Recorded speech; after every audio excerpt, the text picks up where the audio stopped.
In this episode of the Ben Greenfield Life Podcast, the truth about whether alcohol is really bad for you, the surprising health benefits of ice cream, are wearables accurate, what is Brown's gas, and much, much more.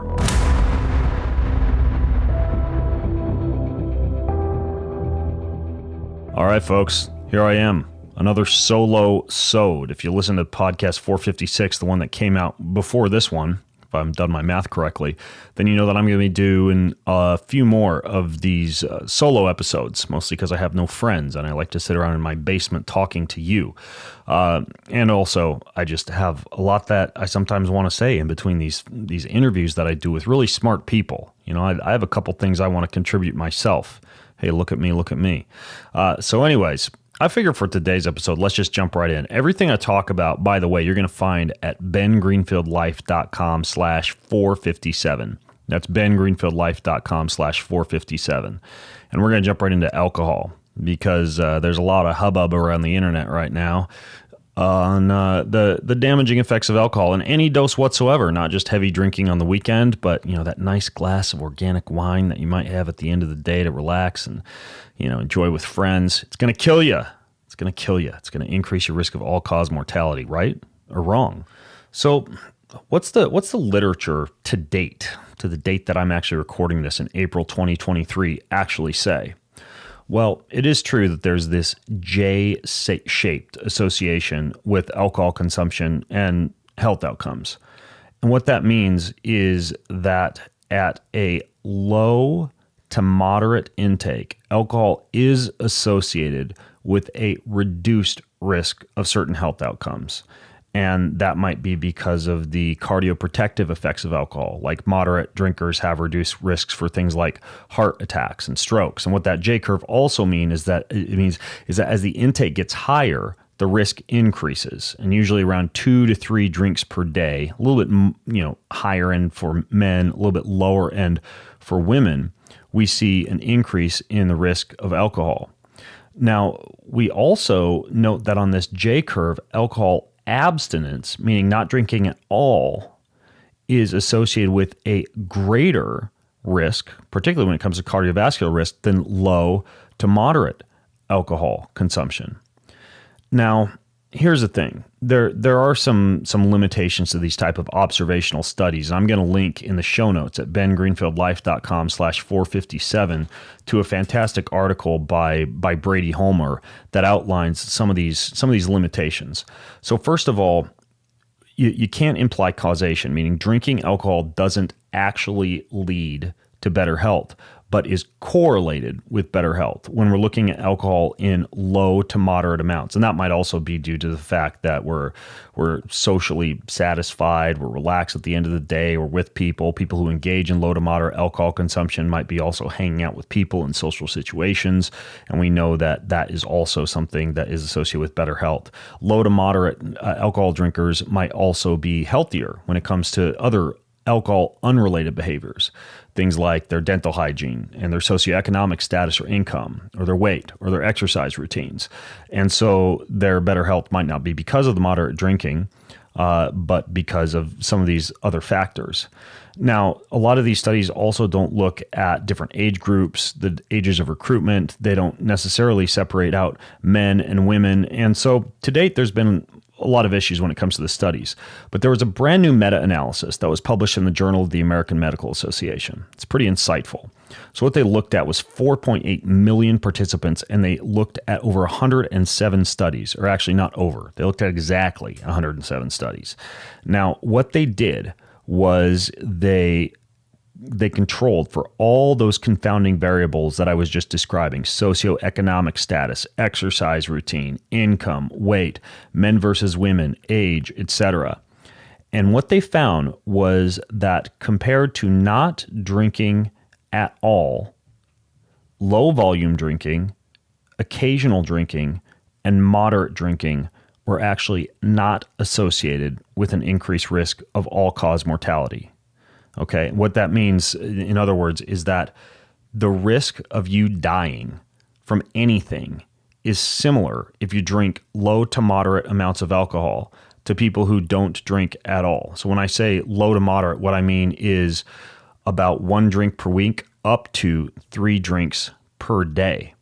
And then once you exceed that, all-cause mortality absolutely increases. No surprises here. And the higher amounts, the higher increased risk of all-cause mortality, meaning that if you're drinking like 5 drinks per day, you got a 35% increase risk of all-cause mortality. That's probably not a news flash for you. Now, interestingly, when they looked at people who were recruited younger than 50 years old and followed up for at least 10 years until they were age 60 or older, all the drinking groups, except for the very low amount of alcohol consumption, actually showed higher risk of all-cause mortality compared to people who didn't drink at all. In addition to that, female drinkers had a higher risk of all-cause mortality compared to men. And the women, when they compared women who were consuming 2 to 5 drinks per day to women who were lifetime abstainers, the women drinking 2 to 5 drinks per day had a 20 to 60% increased risk of all-cause mortality. And for males, the all-cause mortality was elevated for groups who had 3 to 5 drinks per day. So for males, slightly higher in terms of the amount of alcohol that they could get away with. So what this study shows is, first of all, alcohol doesn't seem to have any type of lifespan extending effect, at least according to this study. So when we're talking about the cardioprotective effects of red wine or all these other mechanistic proposals for the health promoting effects of alcohol, we can't put any research behind that at all and stand up on those claims. Drinkers are not healthier than non-drinkers, but at the same time, low to moderate amounts of alcohol does not make you any less healthy either. Okay. So basically what this big study, the biggest one to date that I'm aware of, shows is that if you're drinking in moderation, and I personally think even the parameters used in the study are a little bit high, like, 3 to 5 drinks for men, 2 to 5 drinks per women on a near daily basis, even though that is not going to necessarily increase your risk for all-cause mortality, painting with a broad brush here, it's also not going to make you live any shorter. And, when you look at cultures around the world, like the blue zones, who many of them use alcohol as a daily part of life, and that seems sustainable, it seems enjoyable, there's a socially enriching effect. I don't think this is surprising. But basically, if you are someone who is avoiding alcohol because you think it's going to make you live longer to avoid alcohol, well, that's not necessarily true. And at the same time, if you're drinking alcohol because you've heard it's healthy and it's going to help you to live longer, that's also not true. So the big takeaway message here is that you can, if you're a woman, probably drink up to 2 drinks per day, possibly a little bit more. For men, up to 3 drinks per day, possibly a little bit more, and not necessarily experience a risk of all-cause mortality. Now, I still think we should proceed with caution. I suspect that something like a glass of organic wine, and for men, maybe 2, or a very, very clean version of alcohol, like, a little mezcal or something like that on the rocks, or maybe an old-fashioned without a lot of sugar in it, well, that's probably going to be just fine. Like I mentioned, I personally will have anywhere from 2 to a maximum of 4 maybe drinks per week, and everything else for me in the evening is like sparkling water with different essential oils and electrolytes, or some of these ketone alcohol alternatives. And so that's basically what's going on right now with alcohol. Now, if you want to read the full article or the full paper, I'll link to it if you go to bengreenfieldlife.com/457. But I actually thought it was pretty interesting to kind of see what the actual latest research is showing. So related to that, I figured while we're being all hedonistic and stuff, we might as well talk about ice cream, because this is pretty interesting. So there was a Harvard doctoral student who back in 2018 was looking at the link between dairy foods and chronic disease. He actually found a pretty unusual conclusion in one of these studies. In diabetics, eating half a cup of ice cream a day seemed to be associated with a lower risk of heart problems. So this is obviously surprising, because it's kind of like a mega bomb of dessert loaded with saturated fat and sugar, and that should certainly raise some eyebrows. But they actually, in this article that appeared in the New York Times originally, that I'll link to in the show notes, they present a few plausible biological explanations for why ice cream, even in diabetics, could potentially be something that is healthy for you. So we know that dairy foods, pretty much across the board, low-fat dairy, high-fat dairy, milk, cheese, they appear to help prevent overweight people from developing insulin-resistant syndrome, which is a precursor to diabetes. But when we look at dairy-based desserts in this study that was done at Harvard, there was actually, specifically for ice cream, an effect over 2.5 times the size of milk for reducing the odds of developing insulin resistance.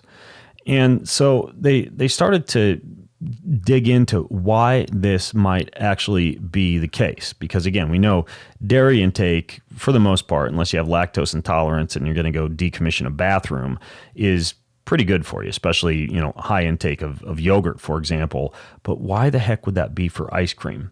Well, first of all, there might be an effect here when it comes to modulation of your microbiome. There's a possibility that some of the probiotic enhancing foods in ice cream combined with some of the prebiotic sugars in ice cream might be affecting the microbiome in such a way that it could potentially reduce your insulin resistance risk. There's also potential that the calcium, the magnesium, and the mineral bioavailability in ice cream might also allow it to be somehow a little bit better for the microbiome. Now, there's also, of course, real-world evidence. There was a YouTuber who launched what Men's Health called a diet that would make the American Dietetic Association shit bricks. That's literally what Men's Health said. So this YouTuber was having 2,000 calories a day of ice cream plus 500 calories a day of protein supplements plus, speak of the devil, alcohol. He was literally pounding Irish whiskey milkshakes. And after 100 days on the ice cream diet with nothing else, right, just protein, whiskey, and alcohol, he lost 32 pounds. It's kind of like that Twinkie diet that I've heard about. And you see this occasionally, just like basically having pure simplicity and eating the same thing over and over again can result, if the calories are actually controlled for, in weight loss. I'm not necessarily endorsing an ice cream based diet, but it actually is pretty interesting that this whole ice cream saga, how ice cream might actually modulate the microbiome and also your mineral intake to such an extent that it could decrease your risk for insulin resistance. Now, I approach this the same way that I approach the alcohol study. Meaning that if you're having a reasonably sized scoop of ice cream at the end of the day and it's not contributing to excess calorie intake, then it's probably not going to kill you. I mean, we even know this for things like high fructose corn syrup and fructose sweetened foods. They really only seem to present a high risk for things like non-alcoholic fatty liver disease or obesity or insulin resistance when they're consumed in the context of a diet in which calorie intake exceeds calorie burn. Meaning if you're eating 2,000 calories a day of ice cream, of alcohol, and of Twinkies, then it's actually not as bad for you as some of the orthorexic health population might have you to believe.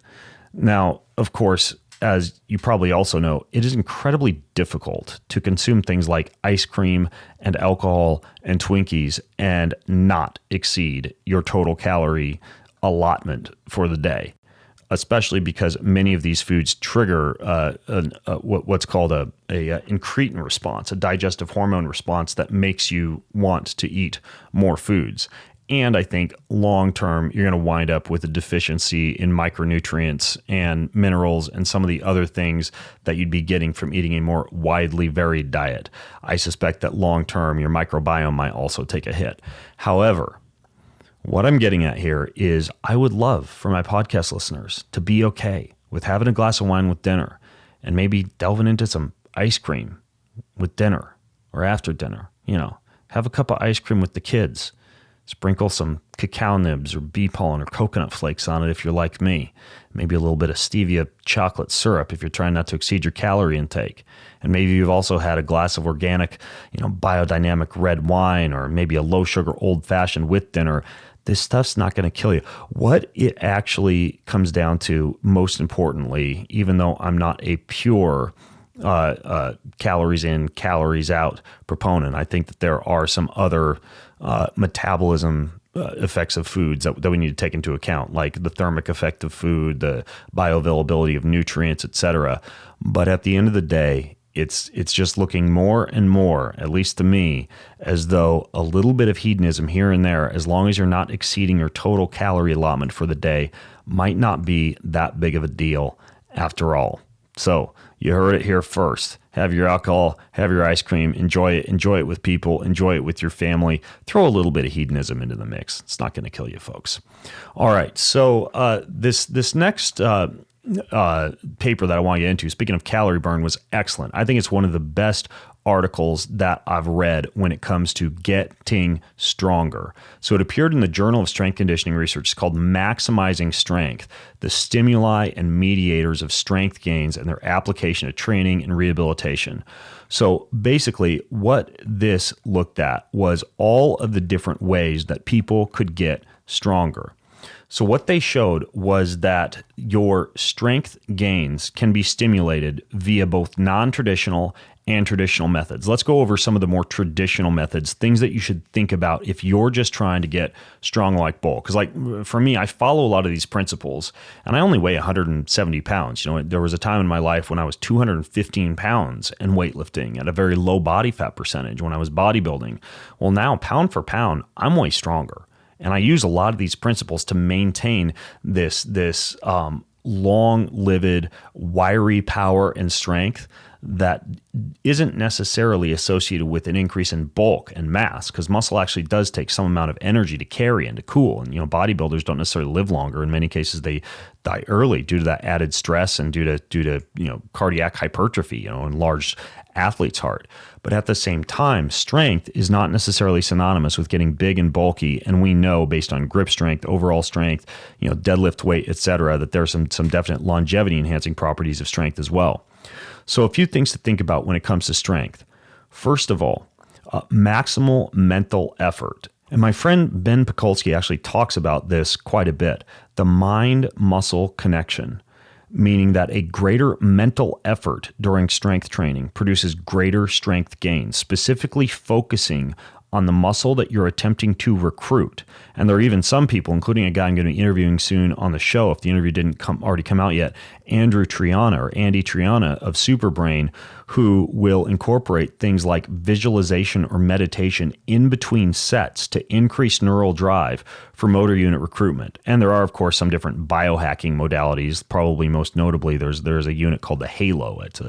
It's a trans direct cranial stimulation unit that enhances your motor neuron recruitment when you play it for 20 minutes before weight training. Or you could use visualization or meditation, or you could read a book like the Inner Game of Golf or the Inner Game of Tennis and learn about this idea of priming the muscles mentally. Motor imagery training is what it's called. That can increase strength. Now, the next would be maximum neural activation of muscle. So this would be an increase in the neuromuscular recruitment. Now, there was a recent study on electrical muscle stimulation and muscle strength gains, and this would be using something like the Catalyst full body electrical muscle stimulation suit or some other method of using electrodes, either with your weights or using body weight training. And that study that also appeared in the Journal of Strength Conditioning Research showed significant strength gain across 10 different studies on electrical muscle stimulation when it was used to enhance strength. And that probably is due to the maximal neural activation, an electrically evoked contraction. Imagine muscle contractions can do the same thing. And of course, no surprises here, training with increasingly heavier loads, meaning adding weight to the bar or the kettlebell or the dumbbells every time you go to the gym, all produces an increase in maximal mental effort under external load. So the first two strategies that are highlighted in this paper involve using the mind. The next is involving lifting and lowering movements, what's called concentric eccentric muscle actions. So essentially, focusing not just on the lifting portion of a lift, but also on the resisting or the lengthening of the muscle during the lift has a significant increase in the force of the muscle contraction. In episode 456, in which I talked about super slow training, I talked about that gradual switch from fast twitch to slow twitch muscle fiber recruitment and the increase in motor unit recruitment when you're moving, especially in the down phase or the eccentric phase of a workout in a little bit more slow fashion. But ideally, you are doing both. You're not just doing eccentric training like negatives. You're not just doing concentric training, but you're incorporating both. I think that's kind of a pretty obvious takeaway, but it's also mentioned in this paper. Next, training through full range of motion. Now, painting with a pretty broad brush, if you're moving through a full range of motion, you're generally going to produce more strength. There are some joints that benefit even more from a full range of motion. Like if you're training your glutes or you're training your hamstrings or your quads, for example, those are all muscle groups in which moving the muscle through the greatest range of motion possible can elicit both strength and hypertrophy gains. If it is, for example, the biceps or the triceps, then that doesn't appear to be as important. As a matter of fact, I have an article and I'll link to it in the show notes in which I also talk about a newer range of motion study that has a table in it that shows you all of the muscles that do best moving through full range of motion. But if you don't have time to look at that table and you're not quite as anal and type A when you go to the gym, just know that moving through full range of motion for the most part is a good idea. And then the last kind of big one that they talk about here is inducing muscular metabolic stress. What that means is the accumulation of metabolic byproducts, including lactic acid, in the muscle tissue during training creates a significant strength enhancement effect. And blood flow restriction or KATSU training using pneumatic cuffs or bands to allow more of those metabolites to stay localized to the muscle during training seems like the best way to cause this to happen, this idea of muscular metabolic stress. So in summary, maximal mental effort using something like visualization, maximal neural activation using something like electrical muscle stimulation and or meditation or visualization, going through the full range of motion and focusing on both the concentric and the eccentric muscle action, and then finally inducing as much muscular metabolic stress as possible, all seem to be really good mediators for increasing strength gain. Now, they also talked about a few other strategies. They mentioned if you begin each set of resistance exercise in a minimally fatigued state, that helps to maximize long-term strength gains. So if you look at CrossFit or you look at like a boot camp style workout, or if you look at many of these workouts that are kind of like doing cardio in between the strength sets, that's actually not very good for increasing strength. If you're in a metabolically fatigued state, that is going to, especially over time, diminish strength gain. So if your goal is to just get as strong as possible, have at least a couple of dedicated sessions per week where you're not bouncing back and forth between cardio and strength, or you're not training with, say, like minimal recovery periods. As a matter of fact, longer rest intervals, specifically rest intervals 2 minutes or longer, are best for increasing strength. That doesn't mean you're sitting there, reading a magazine or dinking around on your phone, which super annoys me when people are doing that at the gym, or watching TV in between your sets. It instead means that you might be doing some foam rolling, maybe a little bit of extra core work or balance work or something that's still making your body better in between sets, but you aren't actually working in between sets. They also bring up recovery in between sessions for the so-called supercompensation effect. That makes sense. Just don't train if you can't meet or exceed, as a previous podcast guest of mine, Dan John, has said. If you can't meet or exceed your previous training session's performance and you're trying to increase strength, you probably shouldn't go to the gym that day, and you should instead do a more recovery-based modality. Now, a few of the things that they talk about is what's called supramaximal training intensity. Supramaximal training intensity. This means that including things that allow the muscle to be loaded even more than what you would be able to produce yourself can be helpful. And there are machines like the Tonal, the wall-mounted exercise machine with a pretty small footprint. I like that machine.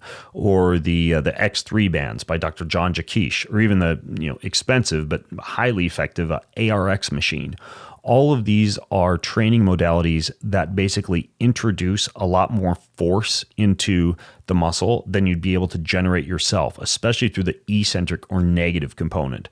It's very similar to going to the gym with a spotter and having someone actually push the bar down or support you when you're lifting more supramaximally than you'd normally be able to lift on your own.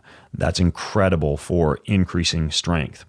So they've also looked at the use of things like neuromuscular electrical stimulation, whole body electromyostimulation, transcranial direct current stimulation, some of these more hacky modalities. And all of these actually seem to be pretty good for increasing the neural excitability and motor neuron recruitment that can increase strength. And so these are not just silly, as seen on TV, biohacks. These things can actually work as well.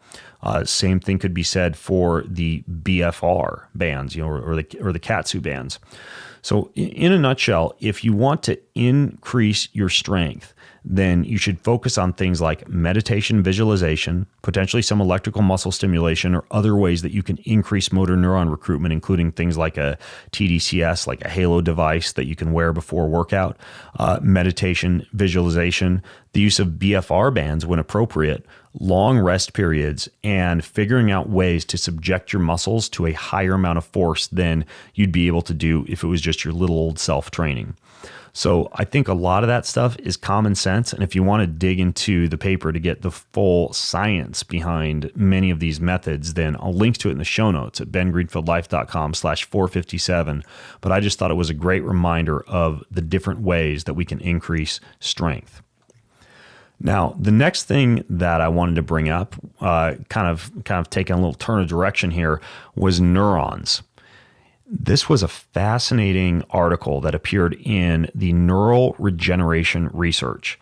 And what it looked into was the idea that neurons can actually communicate using light, what's called ultra-weak photon emission. So neurons actually use biophotons of light to communicate with each other, not just, say, electrical activity or the release of neurotransmitters across the synaptic cleft. The way that this works is that biophotons get absorbed by what are called chromophores within a cell. And when the chromophores absorb these photons that are actually produced anywhere from the ultraviolet to the red to the near infrared wave range, that's 200 to 950 nanometers, you see an increase in neural communication. In addition, neurons actually generate these same wavelengths of light to be able to communicate with each other.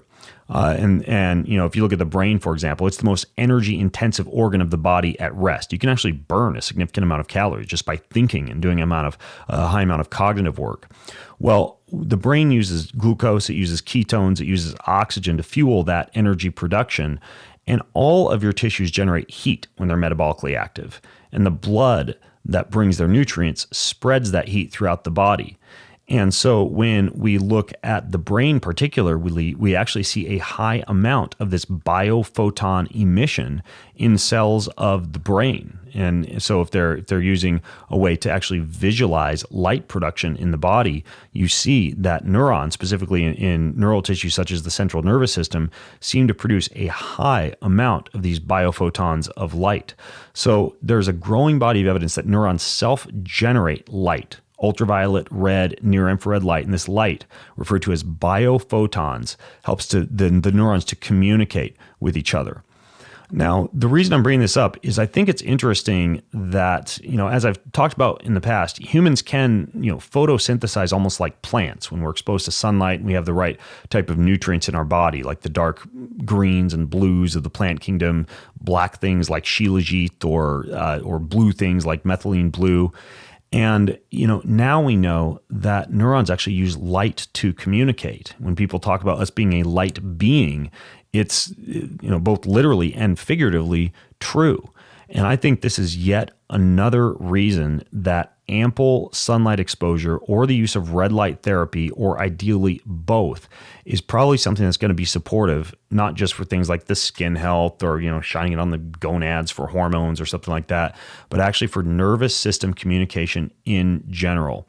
I also think this lays out a pretty good case for things like that Vi-Light or V-Light device that I talked about, VIE Light, with Dr. Lou Lim, where we discuss all of the different ways that light can be beneficial for the body using something like intracranial or transcranial light exposure. And this is like a headset that you can wear on your head to stimulate neural tissue with light.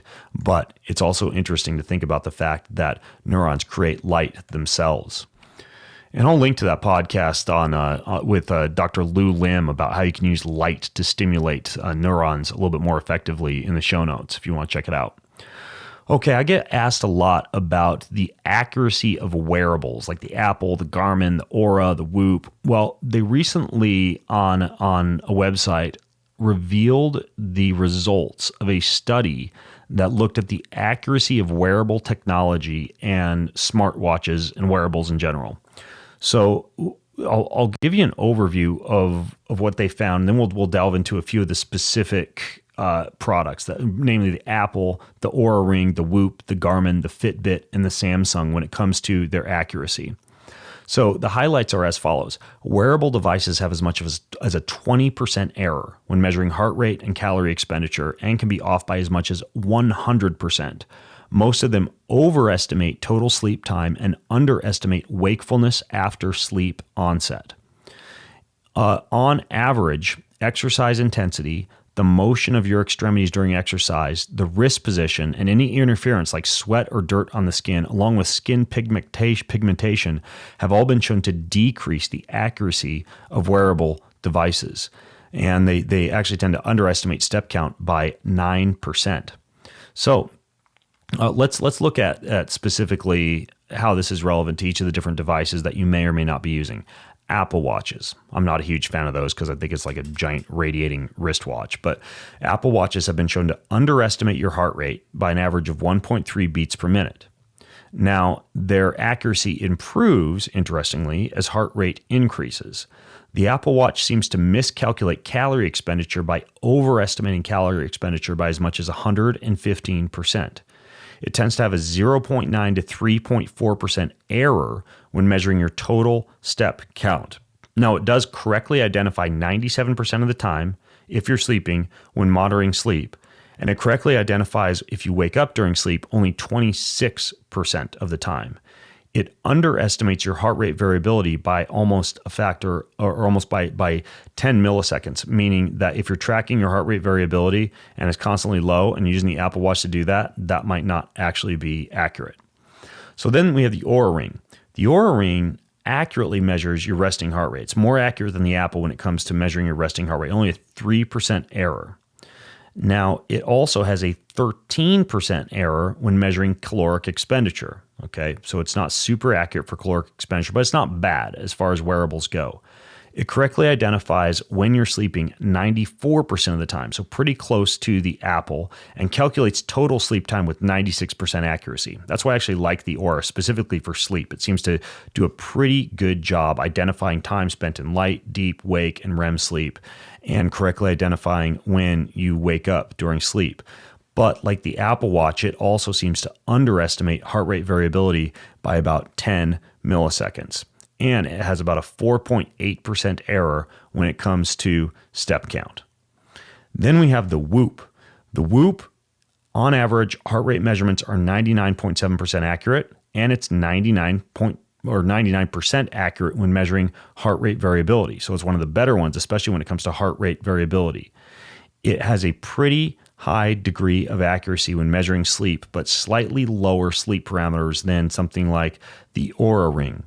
At the same time, their product does not count steps because they say that step count ignores intensity and other movements. So we can't really comment, but they do measure something called strain, which takes into account heart rate, physical activity, activities of daily living, etc. So for heart rate measurements, the Whoop seems pretty good. For sleep measurements, the Oura seems pretty good, and the Apple's a little bit of both. Now, the Garmin is another one that's commonly used. That underestimates heart rate variability by 22, so not accurate at all when it comes to heart rate variability. Worse than the Oura, worse than the Apple. It has pretty good sleep monitoring, but its error for step count is way off, like 23.5% error with your step count and up to a 42.9% error when measuring caloric expenditure. A little bit of an error for measuring heart rate, but only about 1 to 2%, so that's not too bad. But the Garmin, I don't think it performs as well as the Oura or the Whoop, based on what I've seen from this particular paper. Now, the Fitbit, that underestimates heart rate by an average of 9.3 beats per minute during exercise. That's pretty significant. It's got a 14.8% error when measuring caloric expenditure, and it miscalculates step counts by about 9.1 to 21.9% and overestimates total sleep time by 7 up to 67 minutes. And combined with the fact that it doesn't really do sleep, at least to my knowledge, and some of these other variables that things like the Whoop or the Oura or the Apple are doing, dictates that I don't think it's the best wearable out there. Might work for exercise, but even for exercise, it's underestimating your heart rate by 9.3 beats per minute. And then we have Samsung. Samsung isn't as inaccurate as the Fitbit. It underestimates heart rate by only about 7.1 beats per minute during exercise, a little bit lower error in the step count, and a little bit lower error in the energy or the caloric expenditure. It also underreports heart rate variability, if you're using the Samsung for heart rate variability, by 18.24 ms, which is pretty significant. So I know it was a lot of numbers. What's the takeaway? If you're going simple, you don't want to break the bank, and you need an inexpensive and affordable way to track your fitness, the Fitbit's going to rank a little bit higher than the Samsung. If you are looking for something that is going to do a good job measuring sleep, measuring exercise, measuring heart rate variability, etc., there's a wide degree of pros and cons between the Garmin, the Whoop, the Oura, and the Apple. But in an ideal scenario, if you didn't want to be weighed down with too much, it appears that doing something like using the Whoop to measure a lot of your exercise parameters and your total daily strain, and then using something like the Oura to measure things like sleep and heart rate variability would actually be a pretty good 1-2 combo if you're one of those crazy transhumanistic biohackers who likes to have a million devices on your body. I personally am pretty comfortable with just using the Oura and the cheapo Timex watch that I wear, but I do know now, based on this, that I'm getting an underestimation of my heart rate variability by about 10. So if it's saying my heart rate variability is low, it could be a little bit higher than what the Oura is actually telling me. And it's not going to be that accurate for calorie expenditure. And also, it doesn't do a great job telling someone if they are or are not waking up during sleep. But ultimately, for me, it's almost like a toss-up between the Oura and the Whoop. Just depends whether you want something on your wrist or whether you want something on your finger. And if you want the most accurate data possible, you could actually do both the Ring and the Whoop. I'll link to the full article in the show notes at bengreenfieldlife.com/457 if you want to check this out. My voice is cracking a little bit, I realize. It's probably because I've been up since the butt crack of dawn because I went turkey hunting this morning. So at the time I'm recording this, it's about noon, and I've been up since about 3 a.m. So sorry about the voice, but nonetheless, I'm going to proceed. So the last one that I wanted to mention was a really, really great article called Thomas Jefferson's 10 Rules for Life. This appeared on a fantastic website called The Art of Manliness, and there was an 1825 letter to his friend John Spear Smith that highlighted Jefferson's refined list of what he called his decalogue of canons for observation in practical life. Because over years, Thomas Jefferson took a list of 10 life rules, and he shared these with his children, his grandchildren, and his friends who were looking for guidance on parenting their kids. It's kind of interesting because I've actually been doing the same. I have a book coming out next year called Precepts. It's 100 different rules for life. So I'm overachieving by Thomas Jefferson 10x, but I'll probably still never be the president, nor do I have a deep desire to be the president. But nonetheless, Thomas Jefferson has 10, and they're pretty good. I'll go over them with you. You can read the details in the article, but here you go. Never put off till tomorrow what you can do today. In other words, procrastination, despite being difficult to overcome, is something that's going to hold you back in life. So never put off till tomorrow what you can do today, or as the ancient Chinese proverb goes, the best time to plant a tree 20 years ago or today. Just get it done. Number 2, never trouble another for what you can do yourself. Thomas Jefferson was a big fan of a self-reliant spirit. And while I am a fan of delegation, outsourcing, and having a little bit of a Tim Ferriss 4-hour work week type of approach to business and life, if you can do something yourself, you should at least learn how to do it and then decide if it's something that you want to continue to do for yourself so that you can build your self-reliance. I don't know if I agree with full self-reliance. Sometimes I think that can be tied to ego. But nonetheless, general self-reliance, I think is a pretty good idea. And you're going to survive in the zombie apocalypse also. So there's a bonus. Number 3, never spend your money before you have it. Of course, not all debt is bad. It could make things like home ownership possible, for example. But too much of the wrong sort can be enslaving. The more you reduce your debt, the more your peace of mind, security, and freedom to pursue opportunities is going to grow. And there's too many people living paycheck to paycheck. So I like Thomas Edison's idea there. Even though I'm a fan of smart debt, I'm not a Dave Ramsey cash is king type of guy. I think putting your cash to work for you in a prudent way is a good idea. But ultimately, never spend your money before you have it. Next, never buy what you do not want because it is cheap, and this will be dear to you, meaning it will cost you dearly if you're buying what you do not want because it is cheap. Shopping bargain websites, going shopping on Black Friday and just seeing what's on sale. Thomas Jefferson would not have been a fan of that because it builds up clutter, items that are poor quality that need to be replaced or expensively fixed that robs you of both money and time is something that often occurs from budget shopping for deals. Know what you want, know truly what you want, find a good deal on it, but don't just go shopping and see what's on sale. Anybody practicing Black Friday or Amazon Prime Day or Cyber Monday may want to think twice about that if they want to follow Thomas Jefferson's rules for life. Next, number 5, pride costs us more than hunger, thirst, and cold. It says pride elevates your sense of superiority so that you arrive at the irrational belief that the world revolves around you, and the antidote to pride is humility, the recognition that you aren't the center of the universe, and that even if you've already achieved considerable success, you still have plenty of room for learning and growth. I would tend to agree on that. I mean, religious and spiritual thinkers from St. Augustine to C.S. Lewis have all taught that pride is the root of many sins and many moral failures. Check out Ryan Holiday's book, Ego is the Enemy, if you want to learn more about that. Next, he says, I like this one, we never repent of having eaten too little. This is so true, right? Like most of us have a common regret in overindulging rather than underindulging. As a matter of fact, the only time I really beat myself up for having eaten too little would be like if I'm in the middle of a workout and going hypoglycemic, or I wake up at like 2 a.m. because I didn't have enough calories or carbohydrates with dinner.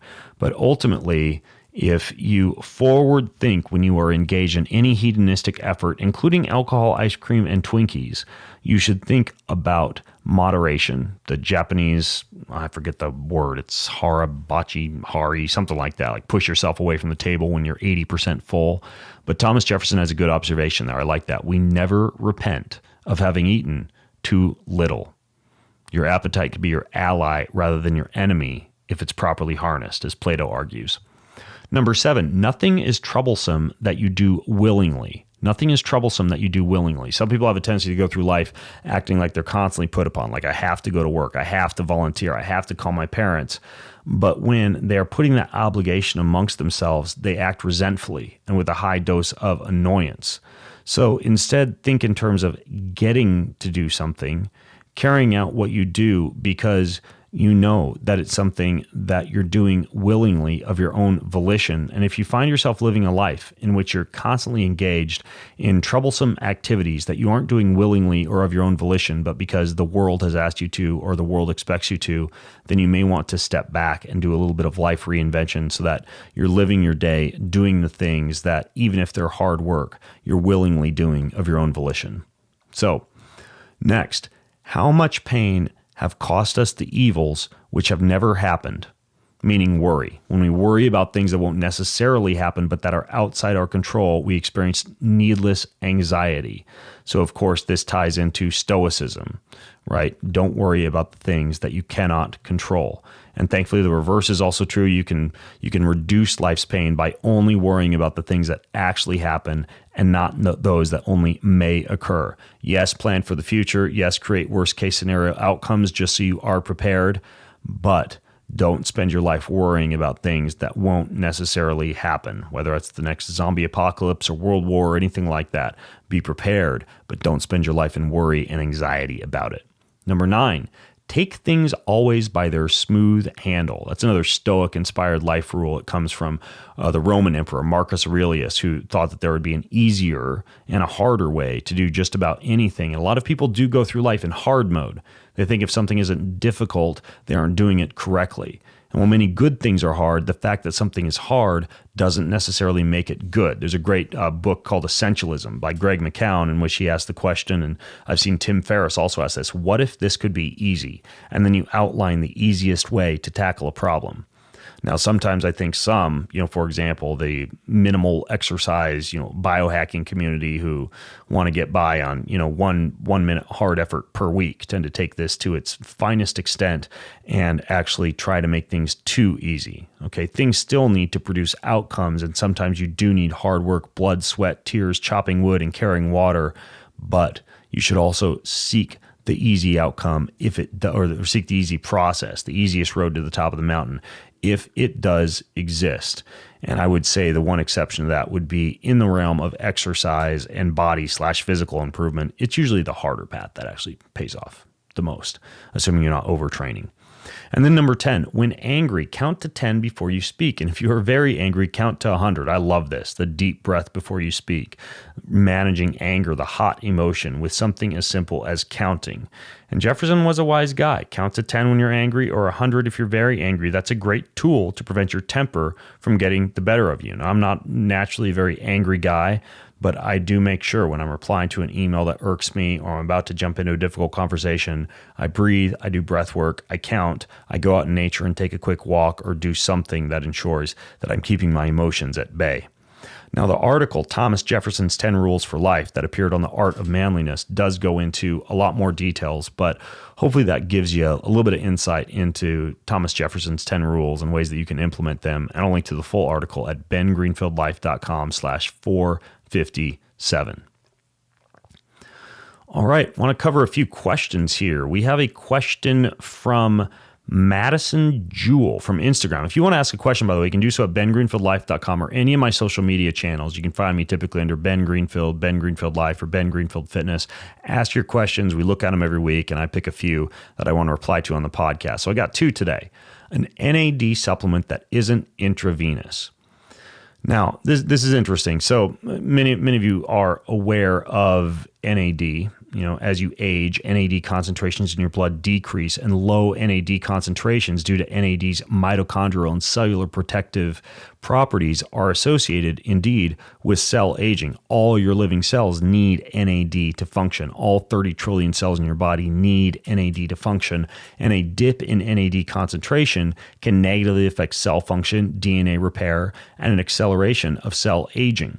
Because of this, many people will supplement with, for example, oral nicotinamide riboside, or NR, or oral NMN, or oral NAD. And that can certainly be a good strategy, but then some people will really get their levels up by doing NAD IVs. And this is interesting because NAD can help to control the production of a protein in the brain called PGC1 alpha, helps keep your brain cells protected against oxidative stress. It may lower the risk of heart disease, specifically age-related dysfunction in the arteries. It may lower cancer risk, except in the case of breast cancer that's pre-existing, in which case it seems to accelerate tumor growth. So just something to think about there as far as a caveat. It could support muscle function as you age, meaning lower NAD levels can negatively impact muscle strength, muscle endurance, and overall function.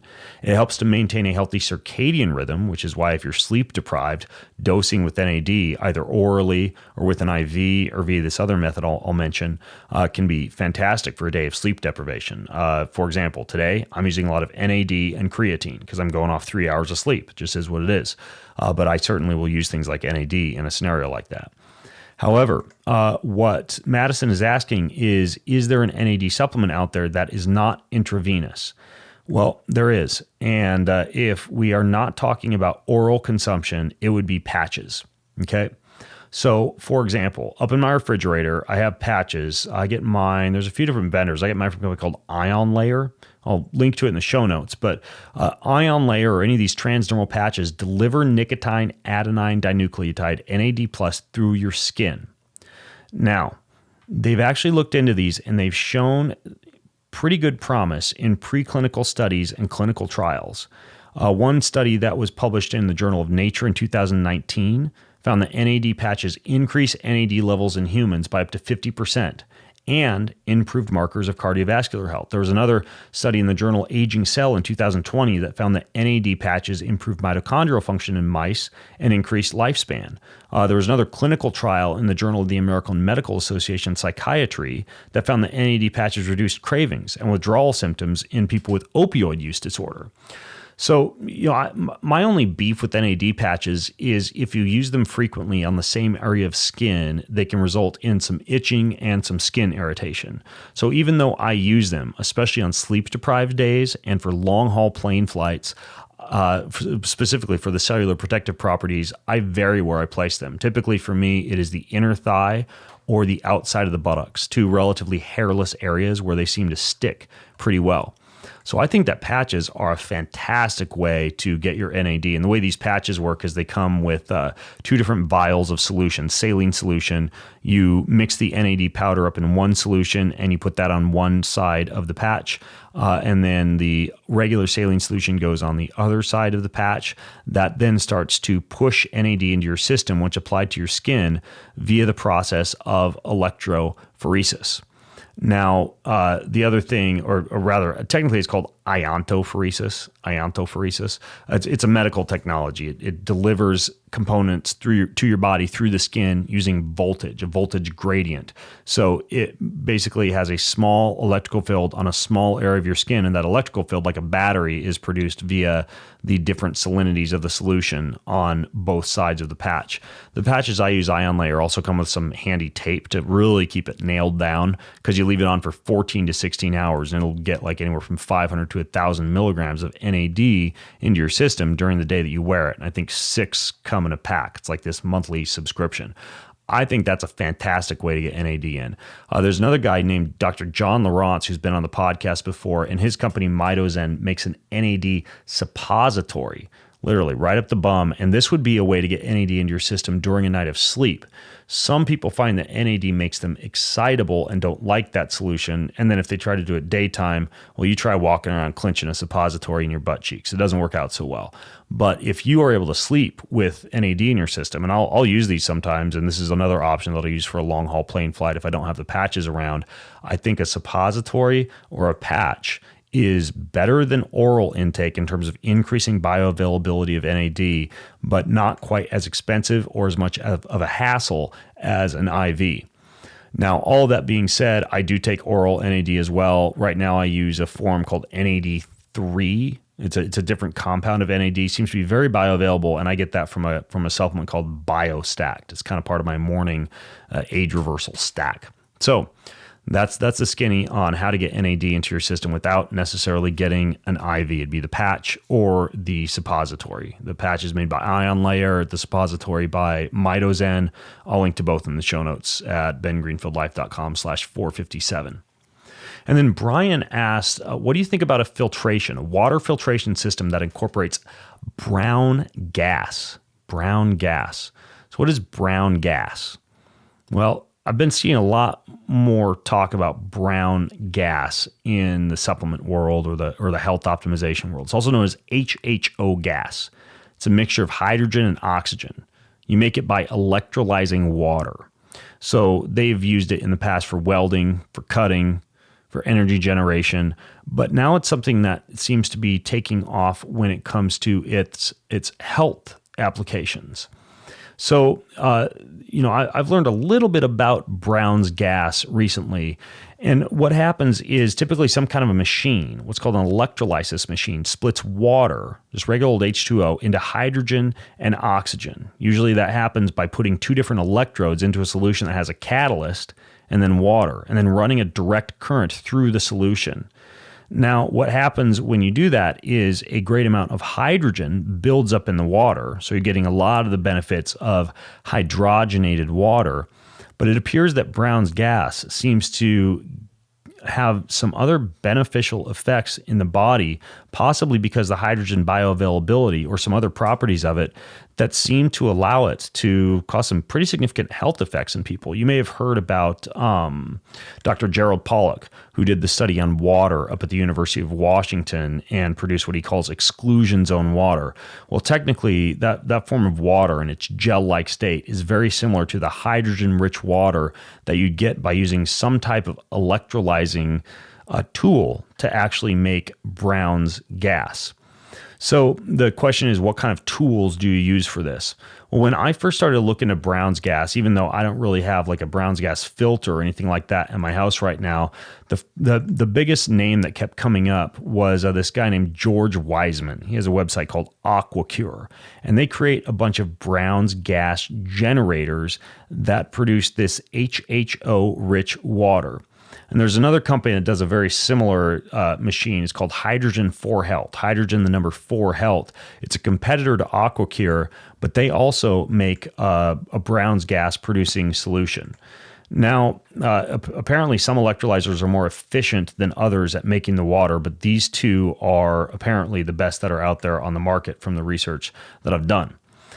There is also a way that you can breathe Brown's gas. And there's a company called Hulight out of South Korea that makes incredibly high hydrogen flow. They use what's called a proton exchange membrane to generate hydrogen that is very, very similar to Brown's gas in terms of you actually breathing in that HHO enriched gas. Now, I'm no expert on Brown's gas, but what I did look into was whether or not you could use this stuff to even like treat a really large body of water, like let's say a pool or an ice tub or something like that. So you could literally just be bathing in this hydrogen oxygen mixture for the health benefits. The two that appeared to come up are made by Eagle Research, eagle-research.com. They make what's called a water torch. That literally can treat an entire body of water. If you want to like take Brown's gas and put it in your pre-existing cold tub or swimming pool or something like that. Now, as far as the health effects of Brown's gas, it appears to be pretty similar to the type of health effects that you would get from the use of hydrogen. And in many cases, you're actually inhaling this gas, like the tools that I've just described. It's sort of like a mask that you wear and you're inhaling it. This isn't necessarily drinkable like hydrogen water would be, but you're getting the same effects of drinking hydrogen water from drinking this Brown's gas. And it appears to have an anti-inflammatory effect, a little bit of almost like an anti-allergenic effect. Seem to modulate the immune system a little bit. Like it's really, really interesting. I don't know all the different mechanisms of action, but based on the selective antioxidant capability of something like supplementing with hydrogen, it's something I'm looking into. And I just thought I'd open the discussion on this podcast because it appears to be something that's increasingly common. I might get my hands on a Brown's gas generator at some point so that I can produce this so-called electrically expanded water and assess the results for myself. But in the meantime, I'd be curious if any of my podcast listeners have experimented with this much. This not just the use of like hydrogen tablets or hydrogen water generating machine, but an actual Brown's gas machine, because it seems like it's something that could help with a variety of health issues. I mean, if you go to a Molecular Hydrogen Institute, they have a lot of medical studies on the use of hydrogen, and based on what I've seen as far as the mechanism of action, a lot of that stuff would cross directly over into concepts related to the use of Brown's gas. So that's basically what it does and what it's all about. And I'll link to some of those resources that I talked about in the show notes if you go to bengreenfieldlife.com/457. So I actually am going to be going over to London here in a couple of weeks for the Health Optimization Summit. If you go to bengreenfieldlife.com/calendar, you can see that and a few of the other side events that I'll be doing over there in London. But because of that, I actually have a reporter from the UK calling me on the phone in about 5 minutes. So I'm going to have to end this podcast pretty soon. But what I'll do is I'll put all the show notes for you at bengreenfieldlife.com/457. If you're listening to the show and you get a chance, please leave it a review wherever you're listening in. Go to the website, ask your questions. I always have some fantastic links to resources. If an article's out of date or can't be found or has a paywall, I'll a lot of times provide the archived link of it so you can read it pretty easily if you want to take a deeper dive into anything that I talked about. You can also ask your questions over there at bengreenfieldlife.com/457, and I'll read them and try and provide you some direction based on your questions. And that all being said, leave the podcast a ranking, ask your questions. Thanks for listening. I hope this has been insightful and informative for you. And until next time, I'm Ben Greenfield. Have an amazing week.